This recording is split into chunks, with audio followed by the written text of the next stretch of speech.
There we go. All right, the date. October 22nd. Saturday, October 22nd, 1927. The time, well, it wasn't Monday Night Football, I can tell you that much. It was in the afternoon. The teams, the New York Football Giants at the Frankford Yellow Jackets. The place, Frankford Stadium, Philadelphia, Pennsylvania. This would be the third year in a row that the New York Football Giants would play the Frankford Yellow Jackets back-to-back days, meaning Saturday and then Sunday, back-to-back. There were blue laws in Philadelphia and could not play sports.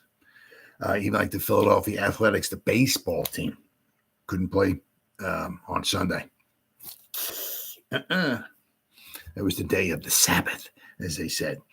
So what would happen a lot of times was, especially in the 1925 season, the Giants' first season, 1925, a lot of teams, they would do, basically it was, they wanted to win games, teams, absolutely. They wanted to win a championship, absolutely. However, it was all about also making money was king. So what happened a lot of times, especially like in the Giants' first season in 1925, a lot of teams would travel to play Frankford in Philadelphia on Saturday, and then they would go out to Pottsville, Pennsylvania, about 75 to 100 miles away from Philadelphia, or from Frankford, which is in Philadelphia, play on Sunday. Now, what would wind up happening a lot of times is, Pottsville would wind up, they did one of the games, I can't remember which one it was, but they did lose. I can't remember. They lost the game like 6-0, but they outplayed the team that they lost to. But a lot of times what would happen is that that Sunday, the teams would play the second consecutive day to travel out to Pottsville. Pottsville would usually just clean them up because they were just beat up, tired, worn down, bruised, banged, whatever. So, a lot of teams, they did that a lot, and it was to get a payday on Saturday and to get a payday on Sunday. And as I said, of course, of course, they wanted to win a football game. Absolutely. I'm not saying they weren't disappointed. And, if they lost or like that, but it wasn't as important as making the money. And if they can get a payday on Saturday, get a payday on Sunday.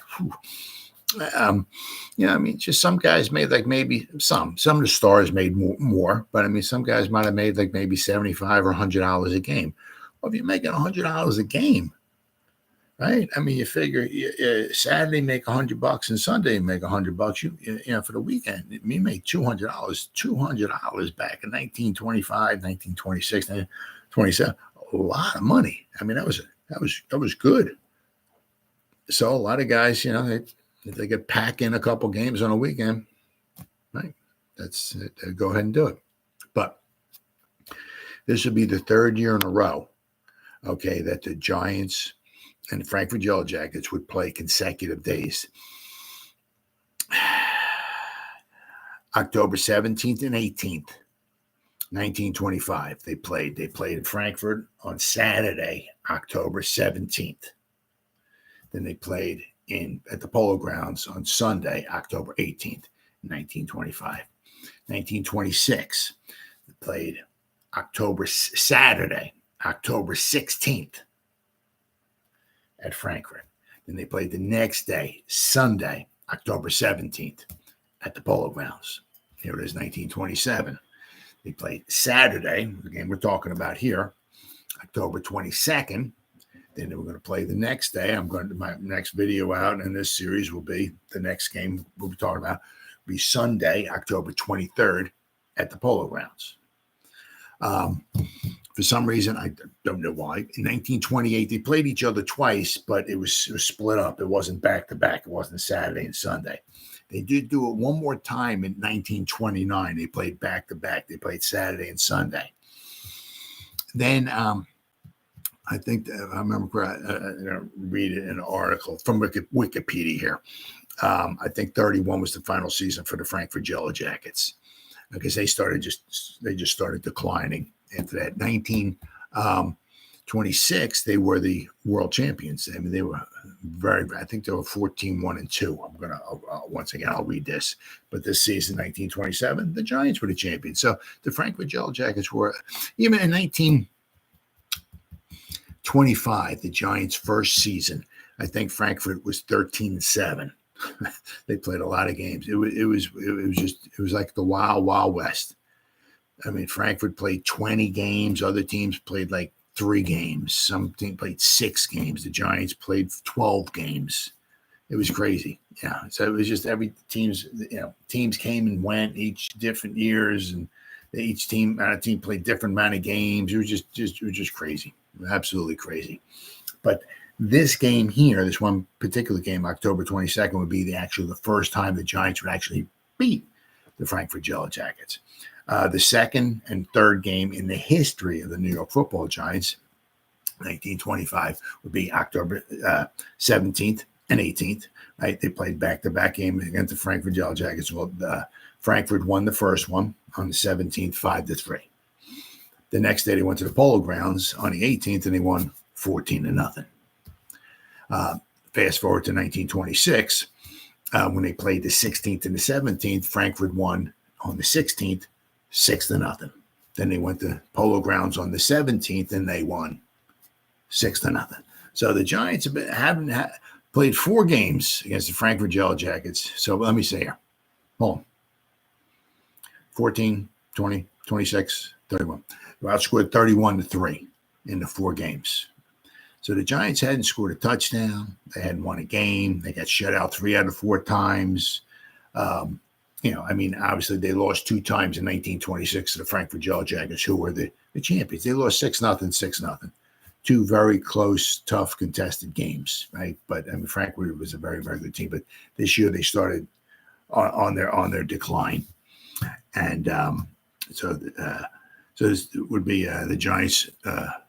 The Giants started going on a roll here. They started. Let me pop this up here. Okay, after the game prior to this was their only loss of the season. I go on my channel. I did a video on that when they lost 6-0 to the Cleveland Bulldogs. So starting here, okay, the Giants would let's see, would 1, 2, 3, 4, 5. Say 6, 7, 8, 9. Okay. So the Giants played 9 more games after this. They had 7 shutouts. So, they were just, their defense was phenomenal this season. Out of their 13 games, 13 games, they're 11-1-1. They had 10 shutouts. They only got scored on in 3 games. They gave up 3 touchdowns all season long. They gave a grand total 20 points in 13 games this season, 1927. They gave up 1.5 points per game. That's pretty good. As I said, they did not give up a successful field goal try all season long.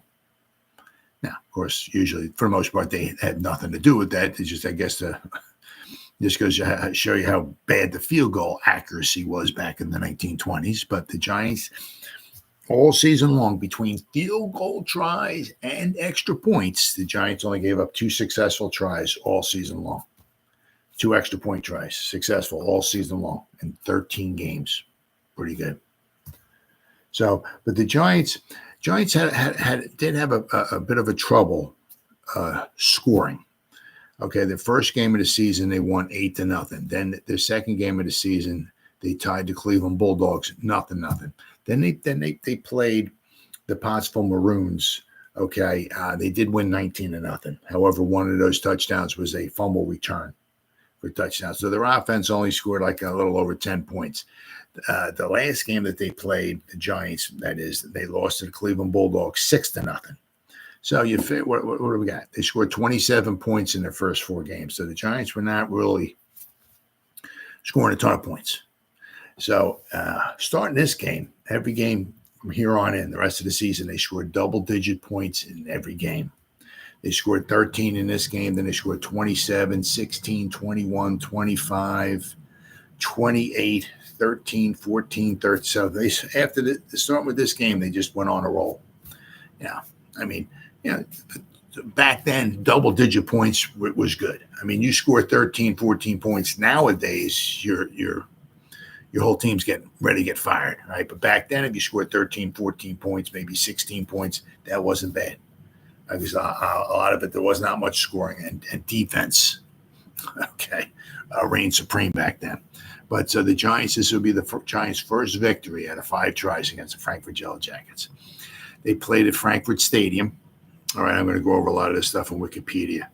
Now, there's a little, not a controversy, but exactly how many people were there. One article I saw said there was 8,000 fans there. It doesn't matter. Another article, I think was from the New York Times, said there was 9,000 fans there. That happened all the time. It was simply amazing. How there was a disparity in the amount of the attendance. It happened quite a bit. And I always point this out. There was one game back, one second, since it's right here, I'll pop it back up here. In the 1926 season, the New York Giants beat the Chicago Cardinals at home on November 7th. So there was like at least 3 articles, might have been 4. One article said there was 5,000 fans there. Another article said there was 8,000 fans there. And another article said there was 10,000 fans there.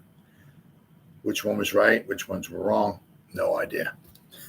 But there was always a disparity. It was amazing. Okay, so let's see, the Frankford Yellow Jackets. Let's see here. This one coming in here. I said overall they were 6-9-3. So they went from let's see, what was their record? Was it 14-1-2? They went from 14-1-2. Their defense was very good. I mean, obviously they played 17 games. They gave up 49 points. They gave up less than 3 points a game. I mean, really, really good. So they went from 14-1-2, where they were the champions in 1926, to 6-9-3. Their defense was not very good at all. Their offense, when it came down, the points they scored per game came down, and the points that they were giving up per game went up quite a bit. So they were not the same team. Let's see, going into this game here, but they were 2-1-1. Okay, after they would lose the back-to-back games against the Giants. So newsflash, I don't want to be a spoiler, but the game that they played on the 23rd, the Giants will win that game as well too. But they were, as I said, they were 2-1-1 going into this game. And let's see, the Giants had pretty much done the same thing. The Giants were 2-1-1 as well. Because the Giants had won 2 games. They beat the Pottsville Maroons and the Providence Steamroller. Then they lost to the Cleveland Bulldogs 6-0, and then they tied the Cleveland Bulldogs 0-0. So both teams were 2-1-1 coming into this game. Now the interesting thing is that basically, if you want to have a chance, to win a title. Back then, it was the teams from 1920 to 1932 was the team that had the best overall winning percentage won the title. So if you wanted to win a title back then, you didn't want to lose, obviously, needless to say, too many games. You could win 1 or so, maybe 2, and still have a shot. But you start losing 3-4 games or whatever like that, you can pretty much kiss the title goodbye. So this wound up being a very important game for both teams. Both teams came in with 1 loss, right? Obviously, whoever would lose would have 2 losses, and that would really, really hurt their chances of winning a title, especially because this game was so early in the season. It was only the 5th game of the season, right, for both teams.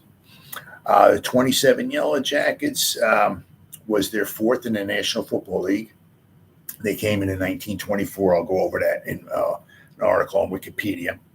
The team failed to improve upon their previous output of 14-1-2, winning. Then they won only 6 league games this whole season. So they finished in 7th place in the league standings. Let's see, what do we got here? They beat the Dayton Triangles 6-3. Then they tied the Dayton Triangles. I'm sorry, they lost to the Dayton Triangles 6-3.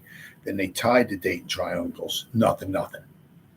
Then they played 2 games against back-to-back against the Buffalo Bisons. They played I'll tell you what. I mean, God bless them. They played in Philadelphia, the Frankford Yellow Jackets, on October 15th in Frankfurt, Philadelphia. The next day, somehow they went from Philadelphia. They're not flying on planes or nothing like that back in 1927, right? I mean, it was at least I don't think so, right? I mean, they probably took a train or something. So the very next day, they went from Philadelphia. They went up to Buffalo, and they played a game in Buffalo against the Bisons the very next day. Well, they won both of those games. So, they won 54-0, then they won 23-0. So that's how they came into this game 2-1-1. But without question, the season was was not a good season for them. All right, the Frankfurt Yellow Jackets were a professional American football team, part of the National Football League from 1924 to 1931. Although its origin dates back to as early as 1899 with the Frankfurt Athletic Association, the Yellow Jackets won the NFL championship in 1926.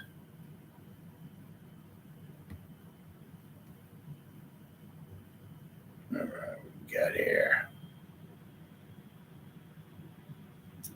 The team played its home games from 1923 in Frankfurt Stadium, also called Yellow Jacket Field in Frankfurt, a section in the northeastern part of Philadelphia, noted for the Market Frankfurt line that terminates there. All right, so they got the Frankfurt, and this is interesting too, because the Frankfurt Athletic Association was 1899 was also the first year of the Chicago Cardinals too. I think it was 1899. It's either 1898 or 1899. So Frankfurt was established, kind of back in 1899, and so were the Cardinals, 98 or 99, one of those two. I think they were the Morgan Athletic Club, though, when I first started. But anyway, Frankfurt. The Frankfurt Athletic Association was organized in May 1899 in the parlor of the Suburban Club. The cost of purchasing a share in the association was $10. That was a chunk of money back in 1899 now. However, there was also contributing memberships ranging from $1 to $2.50 made available to the general public. The association was a community-based nonprofit organization of local residents and businesses, in keeping with its charter, which stated that all profits shall be donated to charity. All of the team's excess income was donated to local charitable institutions. The beneficiaries of this generosity included the Frankfurt Hospital, the Frankfurt Day Nursery, the local Boy Scouts, and the local American Legion Post 211. The officers of the American Association never received a salary or compensation for their work on their behalf. All right. So the original Frankfurt Athletic Association disbanded before the 1909 football season. Several of the original players from the 1899 football team kept the team together, and they became known as the Loyola Athletic Club. In keeping with Yellow Jackets tradition, they carried the Frankfurt name again in 1912 to become the Frankfurt Athletic Association. So they got the Frankfurt Yellow Jackets and the NFL. In the early 1920s, the Frankfurt Athletic Association Yellow Jackets gained the reputation of being one of the best independent football teams in the nation. And that's obviously was one of the reasons why it would help them get into the NFL. You just can't throw together 15 guys and say, hey, it's getting in. I mean, no, you had to basically have some type of reputation behind you. And to be an independent team and be, well known as a very successful independent team was huge in order to get back and get into the league, right? Because a lot of it was also it was not so much because this professional football was in its infancy back then. Baseball, boxing, horse racing. I can talk. Believe me. And what else? College football, huge back then. Pro football, small back then. So the one thing is that in order to get into the league, you had to be, decent, right? Teams did not want, or fans did not necessarily want to go and pay money, whether it was $1 or $2, whatever it was, and go see a bad game. A lot of times they wanted to see a good, tough contest, whatever it was. Maybe it was 10-7, 7 or something like that. They wanted to see a tough, good football game. They didn't necessarily want to go. I mean, unlike today, right? I mean, say that the Giants are really, really good, and they're playing a team that's really, really bad, and they're playing a game at Giant Stadium. Well, the Giant fans are going to show up for that game. They want to see, especially if it's like the Eagles or the Cowboys or something like that. And the Giants are going to win like 30 or 40 something to nothing, or what is it? You're going to straight up kill them. Well, the stadium's going to be packed with just crazy, rabid Giant fans. Kill, get. I mean, they're going to pay money to see that. Wasn't the case back then. The fans wanted to see a good game. If they paid money to see their home team, and they had a horrible team come in, and their home team won like 30-31 to nothing. Obviously the home fans were happy, but a lot of it seemed like more like they wanted to see a good competitive game. They just didn't want to see a blowout, right? So that's why another one of the reasons why it was a little difficult to get into the league. You had to be a good team to get into the league. Frankford absorbed the Philadelphia City champion team. In 1922, Frankford absorbed the Philadelphia City champion team, the Union Quakers of Philadelphia. That year, Frankford captured the unofficial championship of Philadelphia. During the 1922 and 23 seasons, the Yellow Jackets compiled a 6-2-1 record against teams from the National Football League. Now, they were not in the NFL, but a lot of teams, like the Giants included, even during this season, played exhibition games against local independent teams. The Giants were in the NFL, but they played against other local teams, exhibition, to make some extra money, right? Well, the Yellow Jackets were one of those teams in 22 and 23. So apparently in those two seasons, 22 and 23, the Yellow Jackets, who were not part of the NFL, played in 9 games against teams that were in the NFL, and they combined a 6-2-1 record against those teams. Very impressive. This led to the association being granted an NFL franchise in 1924. Basically, you had to earn your way in. It wasn't like, we got some friends here. We got some money. Can we get into get in the NFL? You think, right? No, I mean, there were certain things. Obviously, you had to have a stadium that could host, usually a decent amount of fans. Right? You had to have a good team. There was a little more than just pulling out some money, right? So the 1924 season, the Yellow Jackets assembled in September 24 under Coach Punk Berryman to begin preparing for the upcoming season.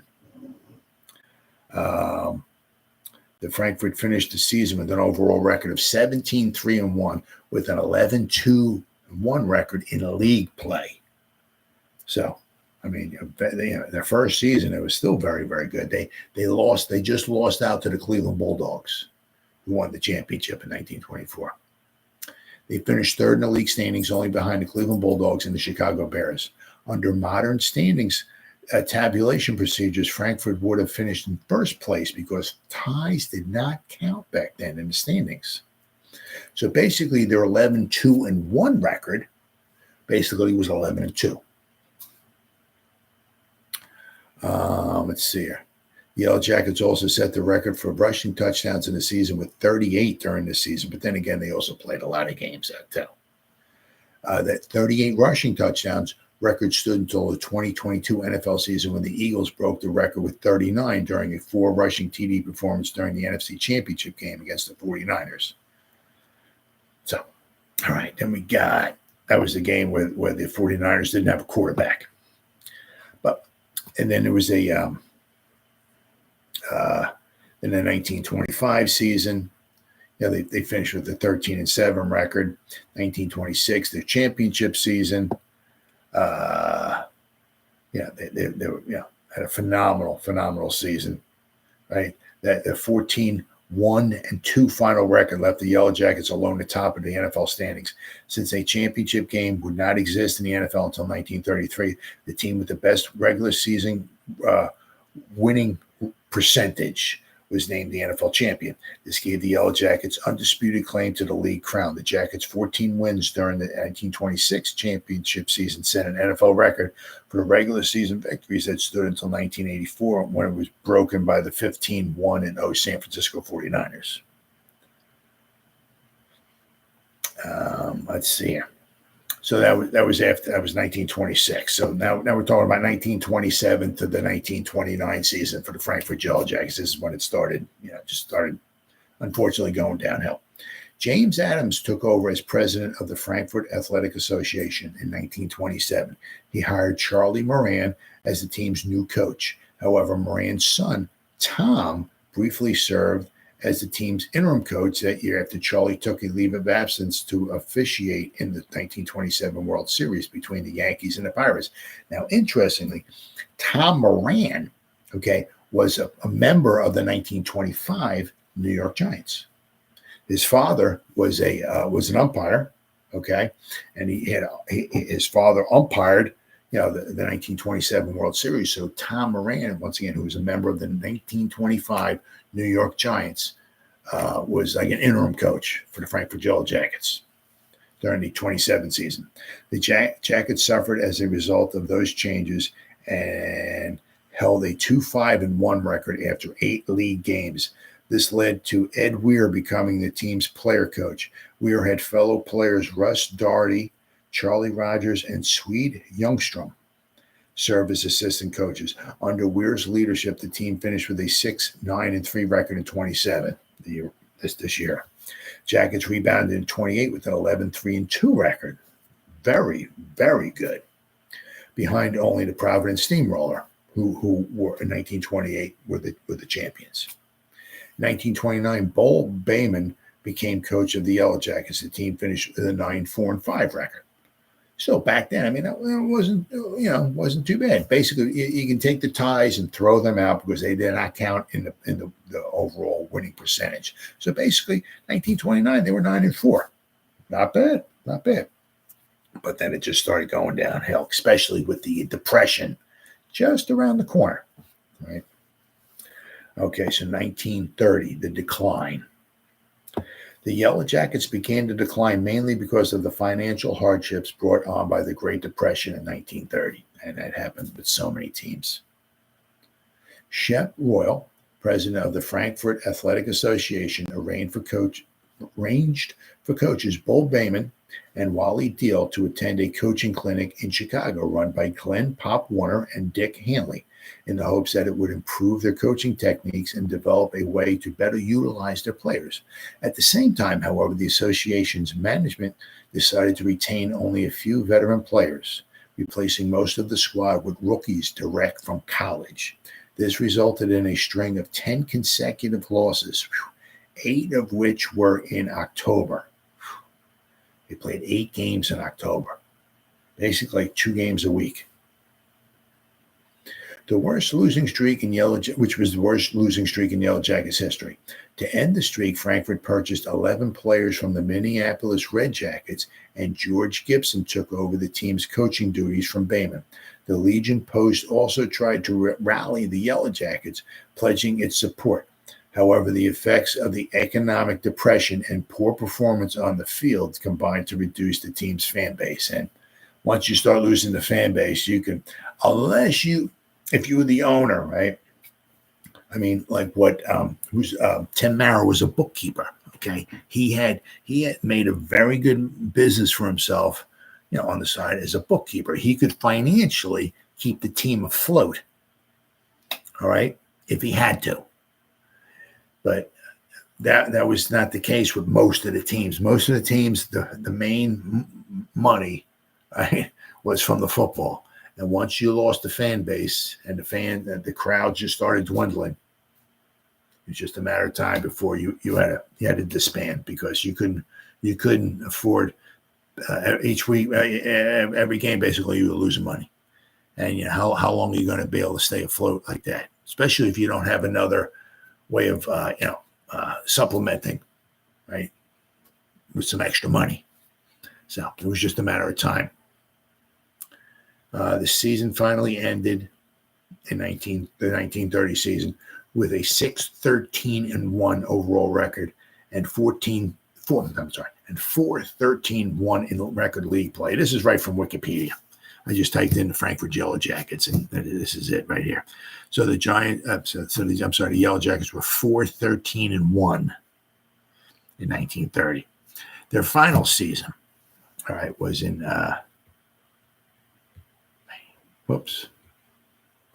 was the 1931 season.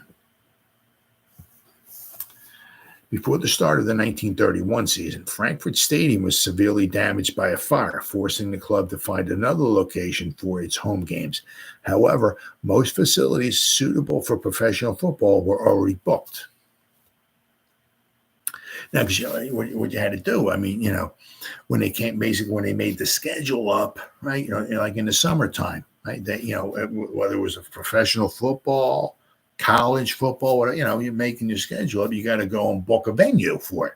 So a lot of the places were pretty much booked up, especially for the Yellow Jackets, right, who could only play maybe like on a Saturday, because the problem is that, if they couldn't use the Frankfurt Stadium, they couldn't use that, right? They had to try to they couldn't play in a high school field because it wasn't big enough. They had to try to find other venues on a Saturday that were big enough so they could play football. But the problem was college football was huge back then. So any venue that was of decent size, probably for the most part, was being occupied on every Saturday by a college football game. So the Yellow Jackets had to overcome the scheduling problem by playing at two different locations around the city of Philadelphia: Philadelphia Municipal Stadium and the Baker Bowl. Philadelphia Municipal Stadium and the Baker Bowl were located outside of the Frankfurt area, making attendance difficult for local fans. Made it even tougher, right? So you got the depression going on, and the local fans wanted to see the game. They'd have to travel maybe 10, 15 miles or so to come see the game, and they weren't doing that. Made things even worse for the Frankfurt Yellow Jackets, unfortunately. The team had hoped to draw broader support from the Philadelphia at large. Herb Josting, looks like, took over as head coach in 1931. However, the team was in terrible shape. Some members of the press began referring to the team as the Philadelphia Yellow Jackets, in an attempt to increase fan support, which failed to materialize. But so they figure change the name maybe to the Philadelphia, right, Yellow Jackets. I might get some extra support, but because they were the only team in Philadelphia, professional team in Philadelphia. And that was a good idea, because we know today how freaking madly crazy those Philadelphia fans are. They love their Eagles. There ain't no doubt. No, I despise the Eagles, but let me tell you what, their fans are passionate. So if you could change the name to Philadelphia Yellow Jackets and try to get that fan base in there, more power to you. I mean, that's not a bad idea, but it just did not materialize. Let's see here. By October, NFL President Joe Carr, after witnessing the poor attendance at Frankfurt's home loss to the Portsmouth Spartans, who became 1934, who became the Detroit Lions, right, approved a plan for the Yellow Jackets to finish the season as a traveling team. Carr hoped that this move would allow the team to curb spending and rebound financially. Now, you still have to pay, obviously, to travel, right? The one nice thing was, especially I know back in 1925 and all, the visiting team was guaranteed a set amount of money, which was on the home team, right? Like the visiting team, I think it was like around, it might have been guaranteed like $2,000, maybe $2,500 or so. Sometimes it might have depended upon who the team was, but I said that the visiting team was guaranteed a certain amount of money. And that was on, if the home team crowd was big enough, and they made like $10,000, I'm just saying, there was plenty of money to give to the visiting team, and the home team made a ton of money, a decent amount of money. But if the crowd was small and it wasn't enough money, basically to pay both teams, well, it was a guarantee. The visiting team was guaranteed a certain amount of money. The home team had to pay, and if there was any financial loss, that was on the home team. They still had to, I guess, try to pay their players one way or the other. But that was the one nice thing about being a visitor, an away team, because when you went into the visitor, when you went into the other team's stadium, you were guaranteed usually a certain amount of money. Of course, I said, there was the travel expense that you had to pay, but if they took a train, they put 15 guys on a train, it wasn't $3,000. Back then it was minimal amount of money. So that was one advantage to being a visiting team. Let's see here. On October 26, 1931, the Yellow Jackets defeated the Chicago Bears 13-12 at Wrigley Field. This game marked the last time a Philadelphia-based NFL team would win an away game over the Bears until October 17, 1999, when the Eagles defeated the Bears 20-16 at Soldier Field. The 1928 Yellow Jackets win over the Packers marked the last time in 51 years a Philadelphia NFL team won a road victory over the Packers. With the Eagles' 1979 win at Green Bay, finally ending the streak. Frankford's 71 wins are the most by any defunct NFL team. Now, also, their 71 wins was the most, which is absolutely fantastic and all that stuff. But they also played a lot more games than a lot of other defunct teams. So. The Frankford Athletic Association not only fielded the Yellow Jackets football team, but also the Yellow Jackets band and the Frankford Legion Post 211 Drum and Bugle Corps. The association also sponsored bus and train trips for fans to travel along the games in such places as Pottsville and New York City. Now, interestingly, they traveled very well. And on October 18th, 1925, the game at the Polo Grounds, the first game ever at the Polo Grounds, there was a lot they had cheerleading squads. So in the squad, they had cheerleaders. It was like at least 1,500 to 2,000 fans traveled up to New York City to see the game.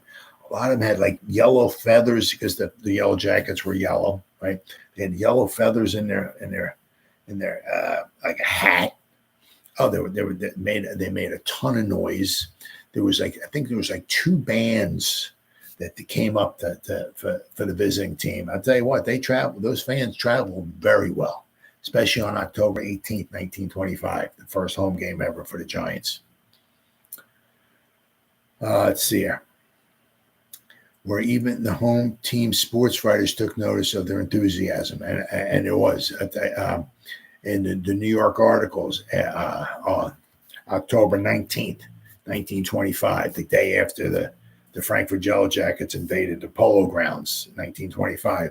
The writers, the sports writers, the articles they wrote, oh yeah, absolutely, they praised big time the fans, the Frankfurt fans, praised them big time, absolutely.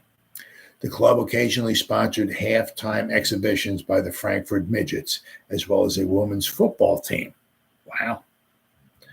The latter is the first evidence of women playing organized football in 1926. Crazy, huh? During the time in the NFL, Frankfurt's Ignacio Molinay, I'm going to say, became the league's first Latino player. There you go, right? Huh? Today, the Philadelphia Fire Department's Engine 14 station in Frankfurt have adopted the Yellow Jackets monitor on their fire trucks. Very, very cool. Let's see here. Now, Frankfurt Stadium, this is where, the Yellow Jackets played. It's on the location. Its location was Frankfurt Avenue and Devereaux Avenue in Philadelphia, Pennsylvania. It opened in 1923, and it was demolished on July 27, 1931. Due to a fire. Frankfurt Stadium, also known as Yellow Jacket Field, was a football field in Philadelphia, Pennsylvania. That was the home of the Frankfurt Yellow Jackets football team of the National Football League. which predated the Philadelphia Eagles. The Eagles came in 1933. The stadium, located at Frankford Avenue and Devereaux Avenue, was the Yellow Jackets' home from 1923 through 1930. On July 27, 1931, a fire caused major damage to the structure, forcing the Yellow Jackets to play the remaining home games at the Baker Bowl and Municipal Stadium before disbanding during the 1931 season. The site was purchased in 1933 by the Franklin Legion Athletic Association, who demolished the structure to build the Franklin Legion Athletic Field. When the Frankfurt Legion Athletic Association reorganized as the Northeast Philadelphia Athletic Association later that year, the stadium's name was changed to Yellow Trojan Field. And this is typical in this area. As of 2017, a Dollar Tree store and row houses occupy the site. I mean, you can't go more than 5 feet around here without a Dollar Tree being around. It's absolutely freaking ridiculous. Anywhere there's some trees around in this area, South Jersey, you can guarantee somewhere along the line, those trees are going to get knocked down and there's going to be a Dollar Tree get put up. It's either a Dollar Tree or a storage unit. It's simply amazing. Those things are popping up freaking everywhere. It's an eyesore. I can't stand it. I absolutely hate it. I can't stand it when you see some trees and stuff like that, and they got to knock it down and put up a stupid Dollar Tree. Absolutely ridiculous. But so where Frankfurt Stadium is there's a Dollar Tree there now. Now, if you look at Wikipedia, I mean, it was nothing super spectacular. It was just a long field, and it was like stands all the way, basically all the way around. Like there was like whatever row stands, or maybe it was like 10, 15 rows high behind the end zone, behind both end zones, and then you can look down like on the up and down the field, on when it goes from the goal line all the way down to the other goal line, whatever, maybe 15, 20, 30 rows high.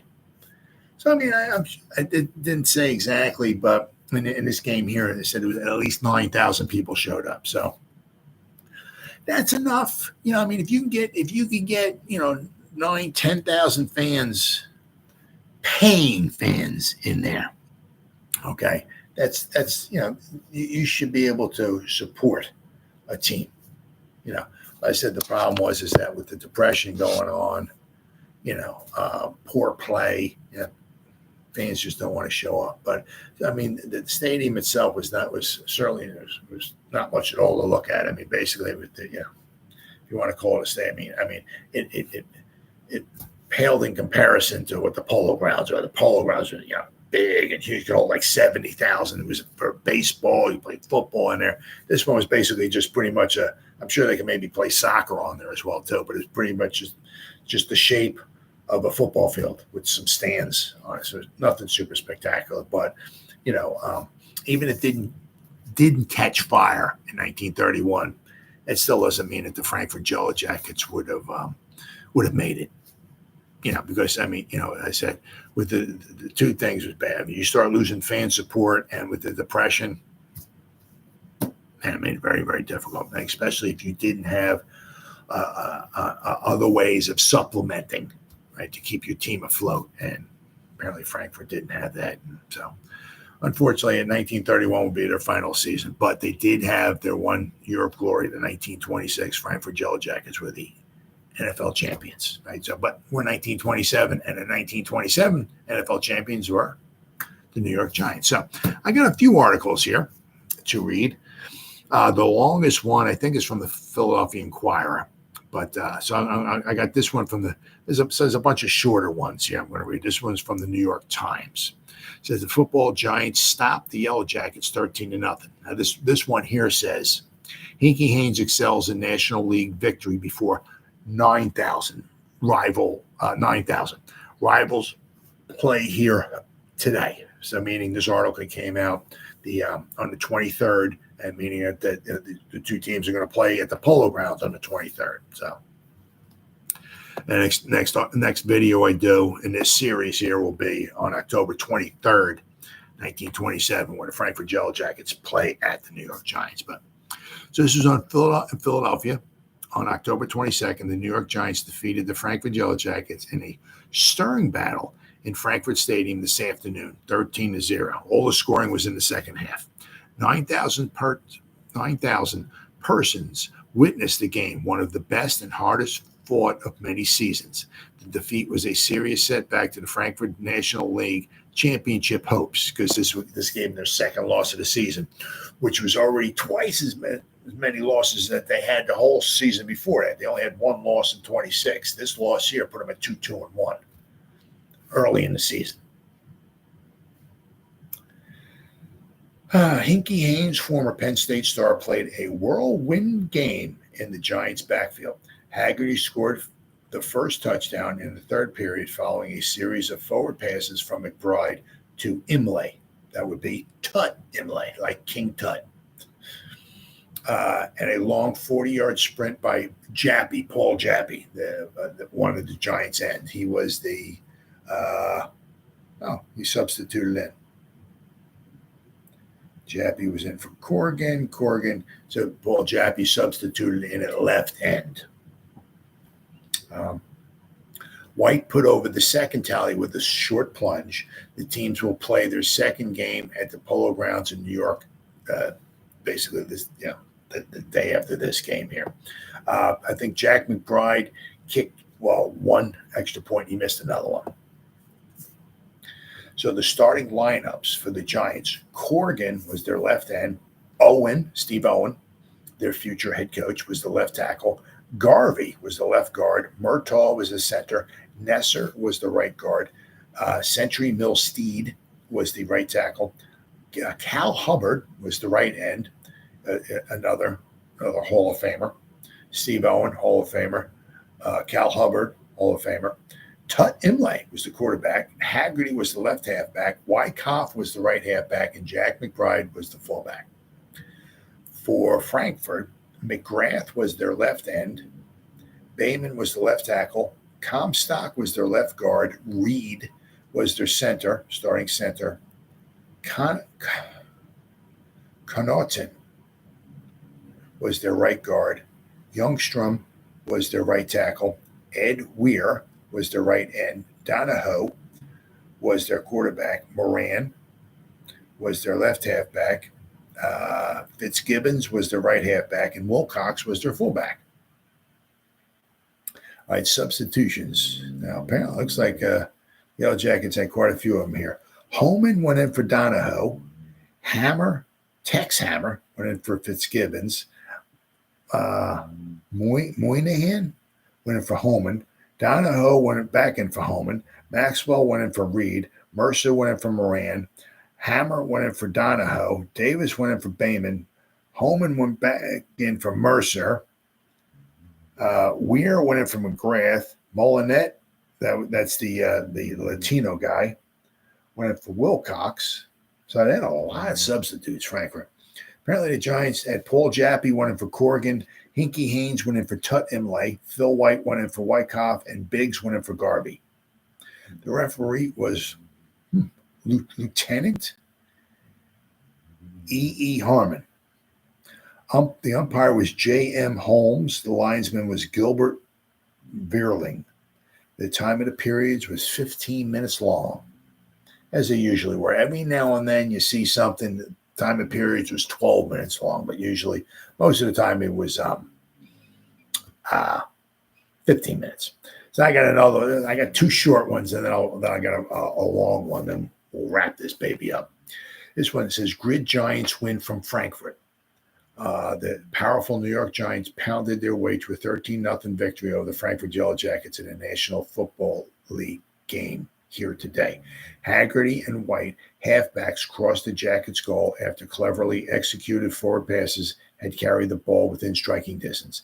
The same teams played the Polo Grounds in New York. So we got that one here. All right, next short one. Giants gained victory over the Yellow Jackets. The powerful New York Giants pounded their way to a 13-0 victory over the Frankfurt Yellow Jackets in a National League football game here today. Haggerty and White, halfbacks, crossed the Jackets' goal for cleverly executed, basically almost the same thing, almost word for word. However, had cleverly executed forward passes, had carried the ball within striking distance. Haggerty went over the line in the second period, and White carried the ball across in the fourth. Now, that's not necessarily true because I think it also shows that, hold on there. Well, look, I thought it said both scores were in the second half, but McBride was successful in one try for the extra point, so he missed the other one. He was 1 for 2 on extra point tries. Let me see here. In 27, New York Giants. Let me see here. Yeah, see here, it shows, this is from Pro Football Reference. It says here that one score was in the third quarter and one was in the fourth quarter. So that other article says that one score was in the second quarter and the other one was in the fourth quarter. Right? So, all right, we got then the last one here. This is, I believe this is from the Philadelphia Inquirer. They usually have a big article, especially if the game is in Philadelphia. It says break of game is poison for the Hornets, so the Giants got a break. Yellow Jackets fumble the ball, and the Gothamites start offensive that ends in a touchdown. 8,000, this one says, on hand to see the Homesters bend knee, whatever that means. Let's see, one article says 9,000, this one says 8,000. Right? One of America's best professional football teams required the hand of fate, or what is popularly called the breaks, to defeat the Philadelphia entrant in the National Pro League chase yesterday. Sounds like some, I don't know. They're the home crowd here, or the home paper here is a little ticked off. Yeah, they're trying to. Well, we really didn't lose. The Giants just got lucky. That's the only reason why they won. The Giants didn't win the football game. They just got lucky. Typical Philly thing. It says, the Giants, presenting one of the most formidable arrays of grid talent of any 11 in the East, came here and battled and conquered the Frankford Yellow Jackets in a bitterly fought and beautifully played game. When it was over, the Giants proved that they were the better club, for the score was the Giants 13, Frankfurt nothing. Yet the wonderful New York aggregation was with almost every man the outstanding star of some college team of yesteryear did not overshadow the Jackets. Rather, on the other hand, Uncle Charlie Moran's proteges, even in defeat, crowned themselves with glory, for they proved themselves capable of holding the Gotham clan at bay for 2 periods and were marching goalward with substantial gains through the visiting array of stars when one misplay overthrew it all.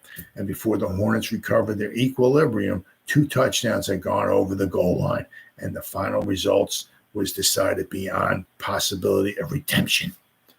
I love the way they write these articles. The game was a costly one for the Frankfurt to lose, for it virtually took away all of Frankfurt's hopes of capturing the league championship again. It was the second league beating, and Frankfurt now perched well down in the standings. I mean, that's the thing. I said, you get your second loss. I mean, that's almost a death wish right there. And especially 5 games into the season, they'd have to win almost their next 10 games just to have a chance. And basically this did knock them out because they gave them their second loss. The Giants won the 1927 season with a record of 11-1-1. So this game here basically took them out of, little did they know at this time, but let's see here. The Hornets successfully turned back one thrust after another for the first 2 periods of play, and early in the third quarter had marched the ball to the New York's 30-yard line for a first down. The Gotham offensive had been conquered, and Frankfurt had not yet ventured forth on the attack. And it says here, Giants get break. Then, just when they were fairly started, came the break. Reed, the stalwart Hornet center, who is trustworthy as any pivot man in professional ranks, made a pass just a bit outside. but he made a pass just a bit wide, meaning his snap back from center was just a bit wide. The Jackets' backs on their toes were started. The pass went to nobody in particular. The crowd gasped as the ball bounded around the field. Then along came Paul Jaffe, former Syracuse luminary, subbing in for the Gotham team. Jaffe scooped up the pigskin, dashed 40 yards with a clear field ahead of him. He was headed goalward. The crowd gasped. Then Dick Moynihan, who learned his football a BC at Villanova, started in pursuit. Jaffe is no slouch, but Moynihan slowly gained yard after yard and finally leaped for him and brought his man down on the Frankford 30-yard line. 5 plays produced the touchdown, which spelt gloom in most of the hearts of that capacity crowd of more than 8,000 persons, which packed every available square inch of space in the Frankfurt Stadium.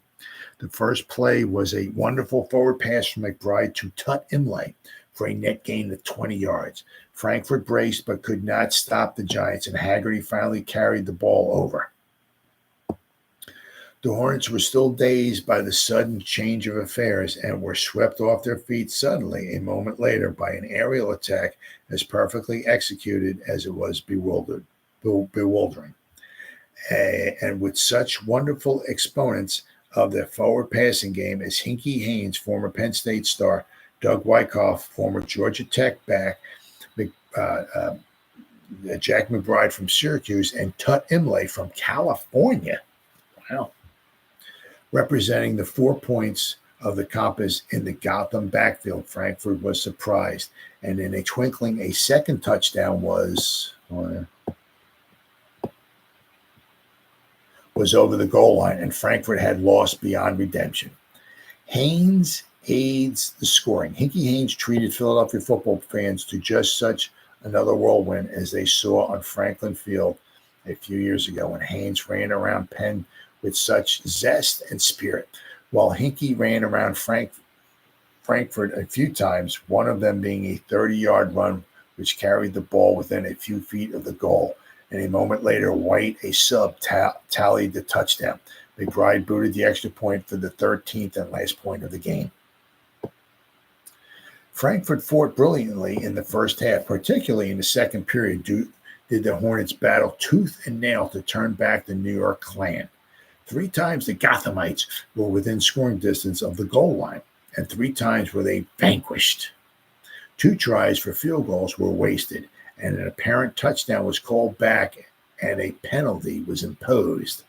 After the damage had been done, the Hornets launched forth on a wonderful aerial attack, which, if opened up earlier, might have produced all sorts of exciting events. Moran, late in the game, sent his pony backfield into action, consisting of Chubitz Homan, Charlie Rogers, Dick Moynihan, and Ned Wilcox, later replaced by Molinet. Forward passes and end runs enabled Frankfurt to make a 95-yard straight march. The parade was stopped on the enemy 5-yard line when passes were grounded over the goal line. Wilcox threw 4 passes in a row for an average gain of 15 yards in this march. Moynihan, Rogers, and Homan taking the ball in order. And the thing was, back then, if you threw a pass in the end zone and it fell and it landed in the end zone and it was incomplete, I believe that was like a touchback. So you were taking a chance at throwing a ball into the end zone. I don't know why they came up with that rule. Who the Einstein was that came up with that, no idea. That's the way it was back then. Right, so a lot of times you had to be 5 yards behind the line of scrimmage to throw a pass. Why? I have no idea. Sometimes you can only throw the ball like no more than 20 yards down the field. If you threw a ball, sometimes I think if you threw a couple incompletes in the same drive, you were penalized. But if you threw an incomplete pass in the end zone and it hit the ground, right, it was a touchback. So if you threw a ball in the end zone, you better make darn well sure that it was going to be complete. Because if not, you're down around the 7-yard line, you throw one in the end zone, right? and it falls incomplete, the other team gets the ball at the 20-yard line, you just lost a scoring chance, and you just lost a chance maybe to kick a field goal. So, let's see here. Let's see. It was the first time that the Frankfurt aerial attack had looked like anything at all this year, and it will be a dangerous weapon in the remaining games. In the struggle, Frankfurt added 2 stars to their array and lost 2 stars. Russ Bayman was added to the club as a tackle, and he played a sterling game. Tex Hamer returned to the lineup for the first time following his injury of a few weeks ago, which put him on the hospital list. Wow. However, injuries may mean the loss for some time of 2-star lineman McGrath. Stellar end was badly hurt and carried from the field. Reed, the big center and a wonderful player, was also injured and carried amid cheers to the clubhouse. Frankfurt plays in a return game with the Giants over in Gotham today, and the Hornets will be out for revenge.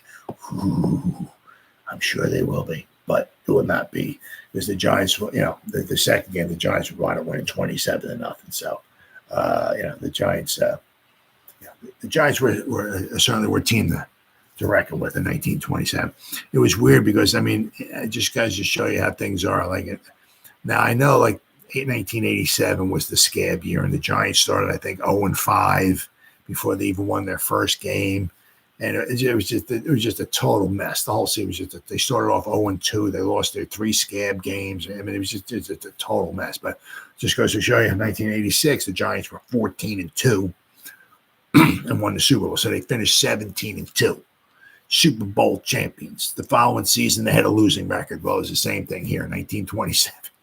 The Giants were 11-1-1, NFL champions. And in 1928, the Giants had their first losing season. So it is what it is. But so that Giants took care of the Frankfurt Yellow Jackets 13-0, the first time out of 5 tries that the New York Giants actually beat the Frankfurt Yellow Jackets. And as I said, the next video I do in this series will be the day after, or will be on October 23rd, 1927, when these 2 teams meet again at the Polo Grounds. So that's pretty much what happened on this date, October 22nd, 1927, in New York football Giants history.